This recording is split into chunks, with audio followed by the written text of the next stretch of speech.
ધોરણ 6 પ્રકરણ 12 વિદ્યુત તથા પરિપથ। વીજળીનો ઉપયોગ ઘણા બધા કાર્યોને સરળ બનાવવા માટે કરીએ છીએ। ઉદાહરણ તરીકે આપણે વીજળીનો ઉપયોગ કૂવામાંથી પંપ દ્વારા પાણી બહાર કાઢવા માટે કરીએ છીએ અથવા જમીનની સપાટી પરથી પાણીને અગાશી પર રાખેલ ટાંકીમાં પહોંચાડવા માટે કરીએ છીએ। અન્ય કયા કયા કાર્યો છે જેને કરવા માટે તમે વીજળીનો ઉપયોગ કરો છો? તેમાંથી કેટલાકની યાદી કરી તમારી નોંધપોથીમાં લખો। શું તમારી યાદીમાં પ્રકાશ માટે વીજળીનો ઉપયોગ શામેલ છે? સૂરજ આથમ્યા પછી પણ આપણા ઘરો, રસ્તાઓ, ઓફિસો તથા કારખાનાઓને વીજળી પ્રકાશિત કરે છે। આ રાત્રે સતત કામ કરવામાં આપણને સહાય કરે છે। વીજળી આપણને વીજ મથકમાંથી પ્રાપ્ત થાય છે। તેમ છતાં પણ વીજળીનો પુરવઠો ઠપ થઈ શકે છે અથવા કોઈ સ્થાનો પર ઉપલબ્ધ નથી થઈ શકતી। એવી સ્થિતિમાં આપણે પ્રકાશ માટે ટોર્ચનો ઉપયોગ કરીએ છીએ। ટોર્ચમાં એક બલ્બ હોય છે। જ્યારે તેની સ્વિચ ઓન કરીએ છીએ ત્યારે તે પ્રકાશ આપે છે। ટોર્ચને વીજળી ક્યાંથી મળે છે? વિદ્યુત કોષ ઇલેક્ટ્રિક સેલ। ટોર્ચના બલ્બને વીજળી વિદ્યુત કોષ દ્વારા પ્રાપ્ત થાય છે। વિદ્યુત કોષનો ઉપયોગ વિદ્યુત સ્ત્રોતના રૂપે અલાર્મ ઘડિયાળ, રેડિયો, કેમેરા તથા અન્ય ઉપકરણોમાં કરવામાં આવે છે। શું તમે વિદ્યુત કોષને ધ્યાનપૂર્વક જોયો છે? તમે એ જોયું હશે કે તેની એક બાજુ ધાતુની કેપ તથા બીજી બાજુ ધાતુની ડિસ્ક હોય છે। શું તમે વિદ્યુત કોષ ઉપર એક ધન ચિહ્ન તથા એક ઋણ ચિહ્ન જોયું છે? વિદ્યુત કોષમાં ધાતુની કેપ ધન ધ્રુવ તથા ધાતુની તકતી ઋણ ધ્રુવ કહેવાય છે। બધા જ વિદ્યુત કોષમાં બે ધ્રુવ હોય છે, જેમાં એક ધન છે તે અને બીજો ઋણ ધ્રુવ હોય છે।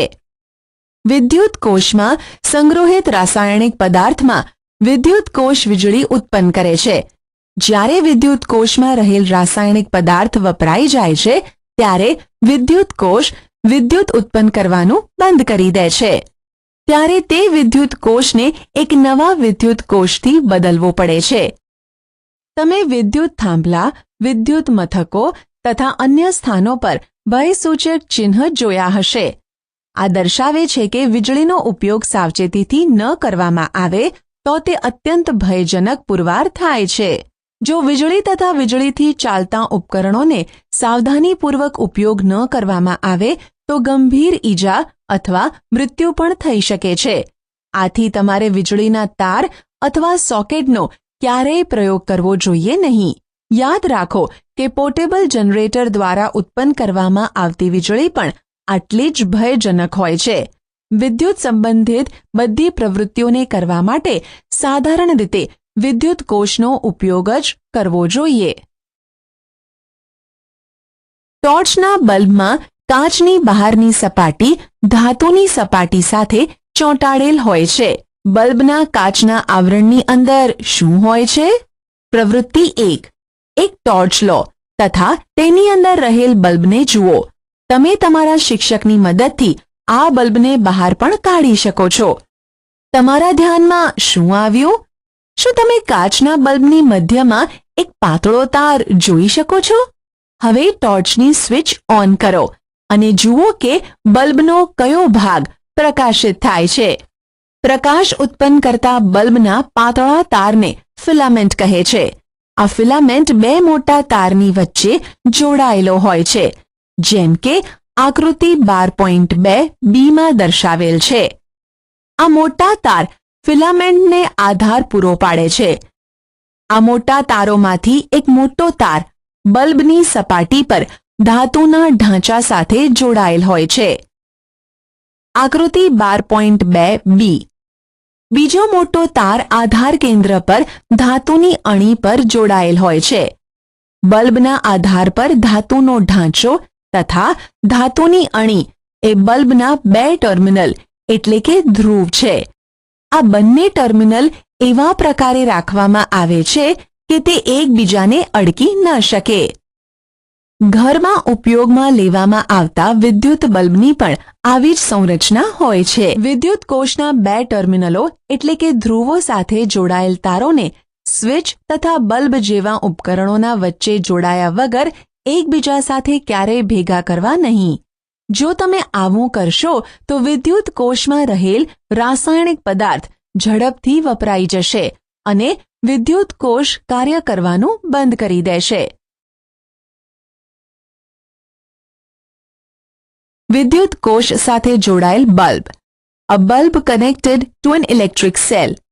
ચાલો વિદ્યુત કોષનો ઉપયોગ કરીને એક બલ્બને પ્રકાશિત કરવાનો પ્રયત્ન કરીએ. આવું આપણે કેવી રીતે કરીશું? પ્રવૃત્તિ 2. વિવિધ રંગનું પ્લાસ્ટિકનું આવરણ ચઢાવેલા વિદ્યુત તારના 4 ટુકડા લો. તારના ટુકડાને બંને છેડાથી પ્લાસ્ટિકનું આવરણ થોડું કાઢી નાખો. આવી રીતે બંને છેડે ધાતુનો તાર ખુલ્લો થઈ જશે. 2 તારના અનઆવૃત થયેલ ભાગને વિદ્યુત કોષ તથા બીજા છેડાઓને બલ્બ સાથે આકૃતિ 12.3 તથા 12.4 માં દર્શાવ્યા મુજબ જોડો. બલ્બ સાથે વાયરને જોડવા માટે તમે ઇલેક્ટ્રિશિયન દ્વારા વાપરવામાં આવે છે તે ટેપનો ઉપયોગ કરી શકો છો. વિદ્યુત કોષને તાર સાથે જોડવા માટે રબર બેન્ડ અથવા ટેપનો ઉપયોગ કરી શકો છો. હવે બલ્બ તથા વિદ્યુત કોષને અલગ અલગ 6 રીતે જોડો, જેમ કે આકૃતિ 12.5 A થી 12.5 F માં બતાવવામાં આવ્યું છે. પ્રત્યેક સ્થિતિ તપાસો કે બલ્બ પ્રકાશિત થાય છે કે નહીં. પ્રત્યેક સ્થિતિ માટે હા અથવા ના લખો. હવે તે સ્થિતિઓને ધ્યાનપૂર્વક જુઓ જેમાં બલ્બ પ્રકાશિત થાય છે. આ સ્થિતિઓની સરખામણી બીજી ગોઠવણી એટલે કે સ્થિતિ સાથે કરો જેમાં બલ્બ પ્રકાશિત થતો નથી. શું તમે આનો ભેદ જણાવી શકો છો? આકૃતિ 12.5 A માં વિદ્યુત કોષના એક ટર્મિનલ એટલે કે ધ્રુવથી શરૂ કરીને તમારી પેન્સિલની અણીને વાયર પર ફેરવીને બલ્બ સુધી લાવો. હવે બલ્બના બીજા ટર્મિનલ એટલે કે ધ્રુવથી શરૂ કરીને વિદ્યુત કોષ સાથે જોડેલ બીજા વાયરના ભાગ પર પેન્સિલની અણીને લાવો. આ કાર્યને આકૃતિ 12.5ની અન્ય ગોઠવણ માટે પુનરાવર્તિત કરો. શું એ અવસ્થાઓમાં બલ્બ પ્રકાશિત થાય છે જેમાં સેલના એક ટર્મિનલ એટલે કે ધ્રુવથી વાયરના બીજા ટર્મિનલ એટલે કે ધ્રુવ સુધી પહોંચવા માટે પેન્સિલને ઉપર ઉઠાવવી પડે છે? વિદ્યુત પરિપથ, એન ઇલેક્ટ્રિક સર્કિટ. પ્રવૃત્તિ 2 માં તમે વિદ્યુત કોષના એક ટર્મિનલને તાર દ્વારા બલ્બથી લઈને વિદ્યુત કોષના બીજા ટર્મિનલ સાથે જોડ્યો.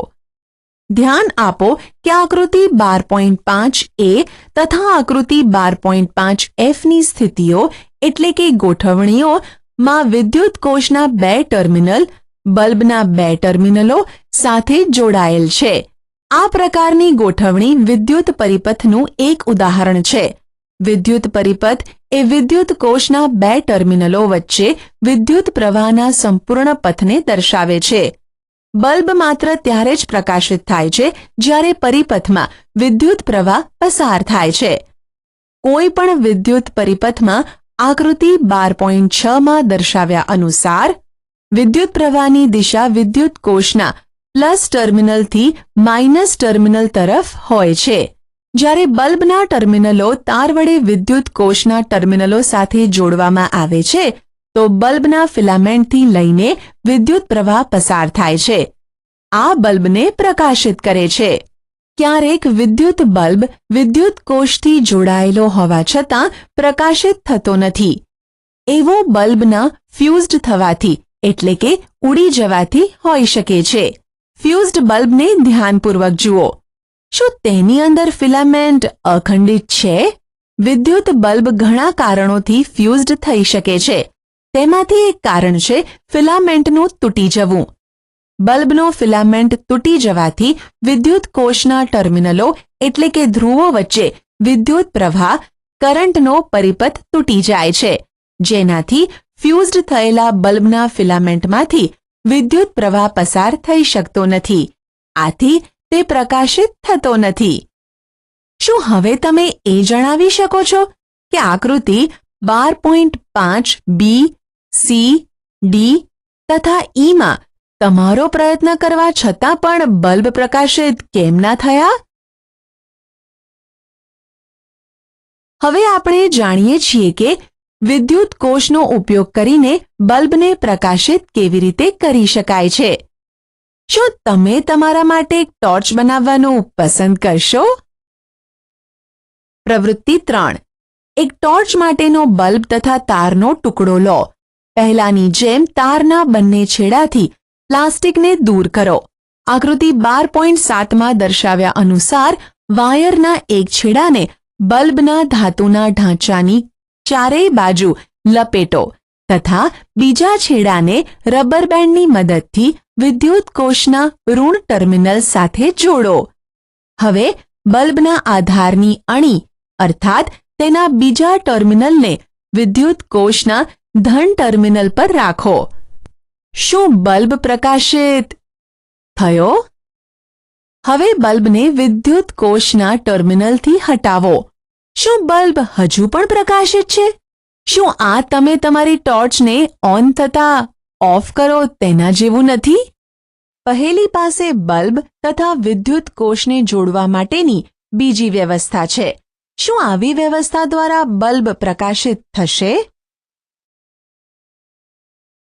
વિદ્યુત સ્વિચ.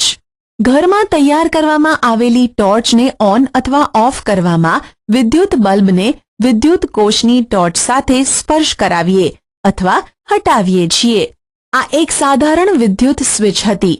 તેનો ઉપયોગ કરવો સુવિધાજનક નથી. આપણે આપણા પરિપથના ઉપયોગ માટે સરળ તેમજ સુવિધાજનક સ્વિચ બનાવી શકીએ છીએ. પ્રવૃત્તિ 4. તમે 2 ડ્રોઈંગ પિન, 2 સેફ્ટી પિન અથવા પેપર ક્લિપ, 2 તાર તથા નાની થર્મોકોલની શીટ અથવા લાકડાનું બોર્ડ લઈને વિદ્યુત સ્વિચ બનાવી શકો છો. સેફ્ટી પિનની રિંગમાં એક ડ્રોઈંગ પિન લગાવીને તેને થર્મોકોલ શીટ પર ચોંટાડી દો. જેમ કે આકૃતિ 12.8માં બતાવવામાં આવેલ છે. સેફ્ટી પિન સરળતાથી ફરી શકે તેની ખાતરી કરો. હવે બીજી ડ્રોઈંગ પિનને થર્મોકોલ શીટ પર એવી રીતે લગાવો કે સેફ્ટી પિનનો સ્વતંત્ર છેડો તેને સ્પર્શ કરી શકે. આ રીતે જોડાયેલ સેફ્ટી પિન આ પ્રવૃત્તિમાં તમારી સ્વિચ હશે. હવે વિદ્યુત બલ્બ તથા સ્વિચને આકૃતિ 12.9માં દર્શાવ્યા મુજબ જોડીને પરિપથને પૂર્ણ કરો. સેફ્ટી પિનને એવી રીતે ફેરવો કે તેનો સ્વતંત્ર છેડો બીજી ડ્રોઈંગ પિનને અડકે. તમે શું જુઓ છો? હવે સેફ્ટી પિનને ડ્રોઈંગ પિનથી દૂર કરો. શું બલ્બ હજુ પણ પ્રકાશિત થયેલો છે? જ્યારે સેફ્ટી પિન બંને ડ્રોઈંગ પિનને સ્પર્શ કરે છે ત્યારે તે બંને ડ્રોઈંગ પિનની વચ્ચેના ખાલી સ્થાનની પૂર્તતા કરે છે. ત્યારે આવી સ્થિતિમાં સ્વિચને ઓન કહે છે. કેમ કે સેફ્ટી પિનનો પદાર્થ વિદ્યુત પ્રવાહને પોતાનામાંથી પસાર થવા દે છે. આથી વિદ્યુત પરિપથ પૂર્ણ થાય છે. આ રીતે બલ્બ પ્રકાશિત થાય છે. એનાથી વિપરીત જ્યારે સેફ્ટી પિન બીજી ડ્રોઈંગ પિનને સ્પર્શ નથી કરતી ત્યારે વિદ્યુત બલ્બ પ્રકાશિત થતો નથી. આ રીતે ડ્રોઈંગ પિનની વચ્ચેની ખાલી જગ્યા હોય છે, તેથી પરિપથ પૂર્ણ થતો નથી. બુજોએ આકૃતિ 12.11 અનુસાર ટોર્ચના આંતરિક ભાગને દોરી છે. જ્યારે આપણે સ્વિચને ઓન કરીએ છીએ તો પરિપથ પૂર્ણ થાય છે તથા બલ્બ પ્રકાશિત થાય છે. શું તમે આકૃતિમાં લાલ રેખા દોરીને પૂર્ણ પરિપથને અંકિત કરી શકો છો? આ સ્થિતિમાં સ્વિચ ઓફ કહેવાય છે. આકૃતિ 12.9માં દર્શાવવામાં આવેલ છે. સ્વિચ એક સરળ વસ્તુ છે જે પરિપથને જોડી અથવા તોડી શકે છે. ઘરમાં સ્વિચનો ઉપયોગ બલ્બને પ્રકાશિત કરવા તથા અન્ય ઉપકરણો ચલાવવા માટે કરવામાં આવે છે. ઘરમાં ઉપયોગમાં લેવાતા સ્વિચ આ સિદ્ધાંત પર જ કામ કરે છે, જો કે તેની ડિઝાઇન જટિલ હોય છે.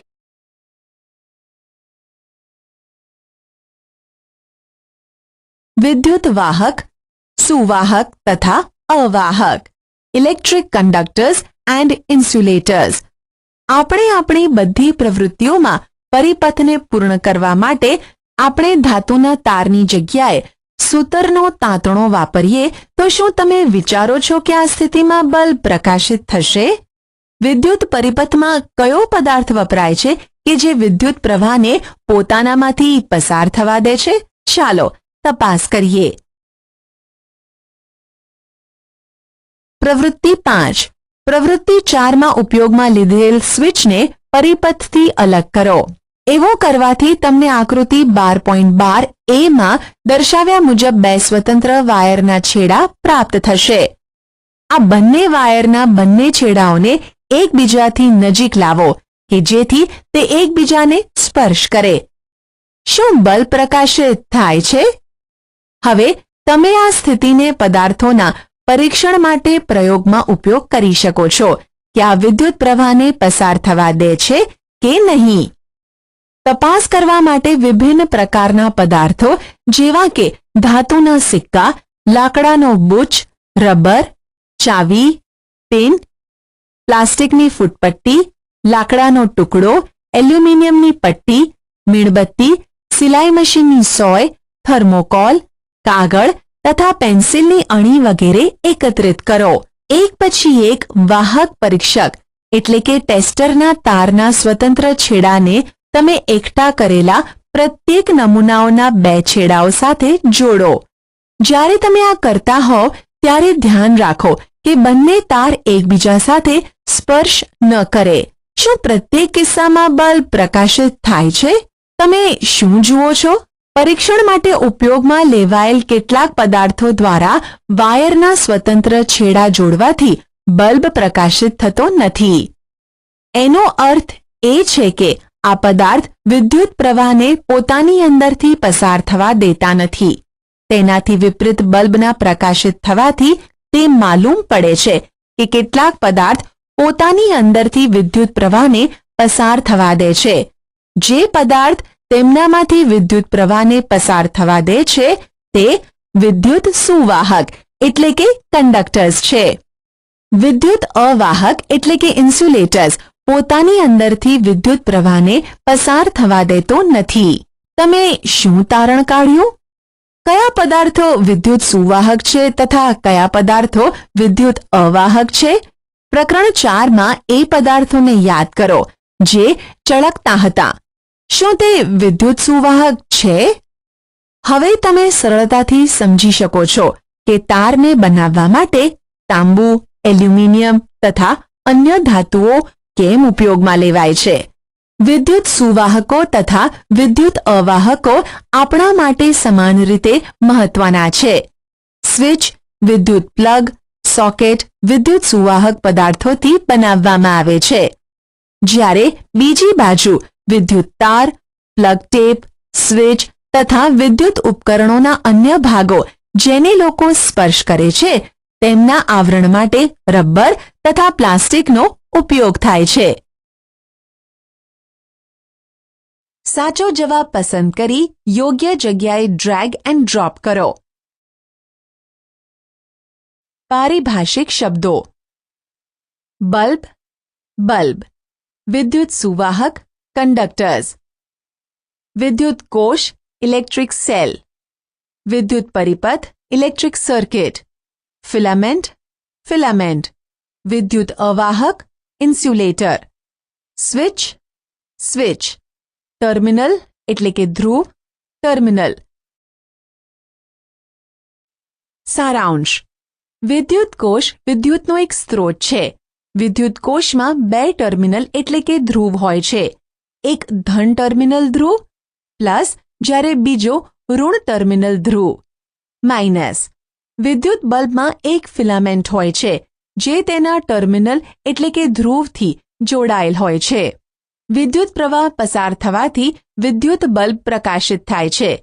સ્વિચ એક સરળ ઉપકરણ છે જેનો ઉપયોગ વિદ્યુત પરિપથ બંધ કરવા અથવા જોડવા માટે થાય છે.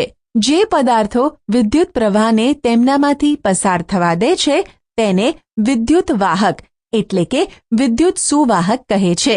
જે પદાર્થો વિદ્યુત પ્રવાહને તેમનામાંથી પસાર થવા ન દે તેને વિદ્યુત અવાહક કહે છે.